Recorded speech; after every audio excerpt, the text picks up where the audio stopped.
Eto na mga pare ko yung pinakinahantin ng lahat, Gilas Pilipinas versus Chinese Taipei. May nabago sa lineup ng Gilas Pilipinas at eto ipapakita ko sa inyo ang actual footage ng pag-ensayo ng Gilas Pilipinas bilang paghahanda sa Chinese Taipei sa Taiwan na mismo yan.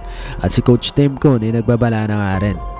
Dahil na nga rin yan sa pagbababala ng kuponan ng Chinese Taipei sa Gilas Pilipinas. Lahat ng yan ay pag-uusapan natin sa video na to. Pero bago yan, i-like mo ng video, mag-subscribe at pindutin ang notification bell.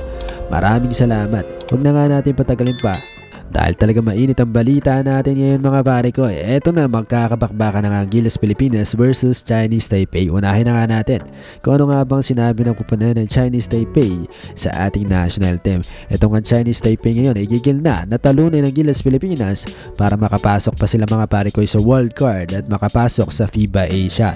Talagang pinalakas nila kanilang kuponan. Sa katunayan, ito ang dapat mong malaman patungkol sa kanilang lineup. Dahil naglagay pa sila ng isang 7-footer pantapat sa mga big man ng Gilas Pilipinas, partikular na sana kay Kai Sotto. Yun nga lang mga pare ko ay hindi makakapaglaro si Kai Sotto. Mabalik tayo kaagad dito sa mainit na bakbakan ng Gilas Pilipinas at Chinese Taipei. Pinagbabalaan nga nila tayo, natatalunin nila tayo. Dahil nga na ngayon talunan na kanilang kuponan kailangan talaga nila ng panalo para makapasok pa sa FIBA Asia. Anong say mo dito? Magkomento ka lang dyan sa ibaba. Maraming salamat. Kung nagsalita na ang Chinese Taipei patungkol sa ating national team sa Gilas Pilipinas ay syempre nagsalita na rin ang head coach ng Gilas Pilipinas na hindi nga raw sila magpapatalo. Sa kanyang pag-ensayo ng Gilas Pilipinas ay talagang gigil na nga rin ang ating national team mula sa maalat na pagkatalo sa Egypt at Lebanon. Ngayon babawi nga raw ang kuponan at sabik na nga rin. Natalunin nila at durugin itong Chinese Taipei.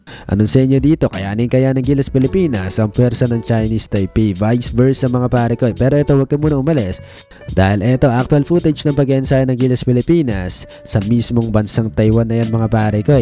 Dahil mamaya na nga ang bakbakan 7 PM ng gabi. Kaya naman huwag ka nang pumasok. Dahil biro lang at abangan mo na lang mamaya mga pare ko yung pag-uwi mo. Sigurado magandang bakbakan na magaganap, Chinese Taipei versus Gilas Pilipinas. At ito pa ang dapat mo malaman patungkol sa lineup ng Gilas Pilipinas. Kung meron 7-footer mga pare ko yung Chinese Taipei, eto na ang rest back ng Gilas Pilipinas. Backup mga pare ko yung wala nang iba kundi ang veteranong si Japet Aguilar. Pinasok na nga yan sa ating national team at inilabas muna si Mason Amos. Maging si Torre Rosario hindi na nga rin nakapasok sa lineup. Intact pa rin ang lineup ng Gilas Pilipinas, ang naiba lang ang paglalabas kay Mason Amos at ang pagpasok kay Japet Aguilar. Ang big man ng Gilas Pilipinas, veterano na nga yan sa ating national team. Sayang nga lang mga pare ko yan, si QMB ay hindi na napasama sa Gilas Pilipinas at inilalakad pa nga lang ang papeles.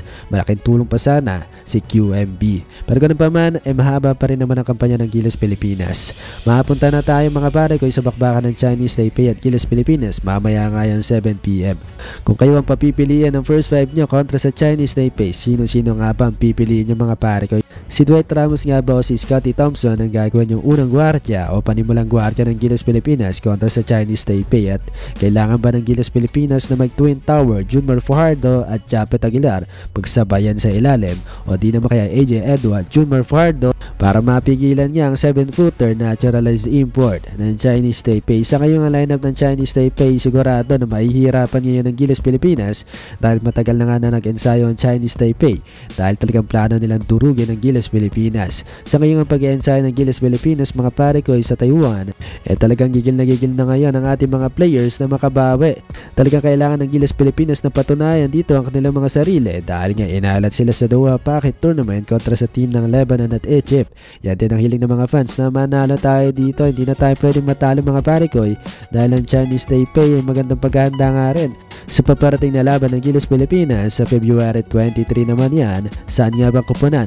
Yan ay kontra sa team ng New Zealand. Dahil sa mga hindi nakakaalam, ngayon ibabakbakin natin ang Chinese Taipei at team ng New Zealand sa third window ng FIBA Asia Qualifiers. Pagkamat pasok na nga tayo sa FIBA Asia mga pare ko at kahit matalo na tayo dito sa dalawang kuponan, magandang paghahanda pa nga rin itong third window ng Asia Qualifiers sa paparating na FIBA Asia. Alam naman natin na nagtatatalo tayo sa Doha kaya kailangan natin na i-improve natin mga para kayo itong Gilas squad para sa paparating na FIBA Asia ay makuha natin ang gintong medalya. Anong say mo dito? Magkomento ka lang dyan sa ibaba. At tanong ko na nga rin, kaya natin ang team ng New Zealand.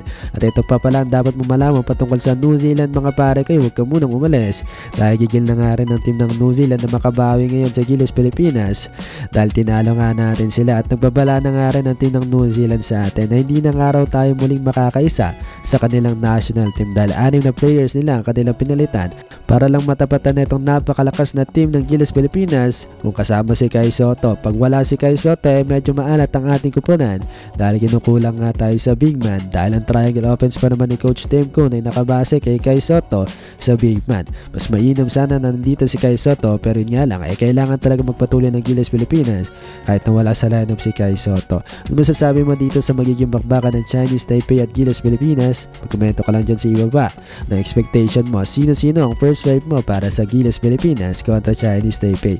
At kung nagustuhan mo ang video, like mo na at mag-subscribe. Pindutin ang notification bell para like yung updated kung totoo kang Gilas Pilipinas fan. Maraming salamat.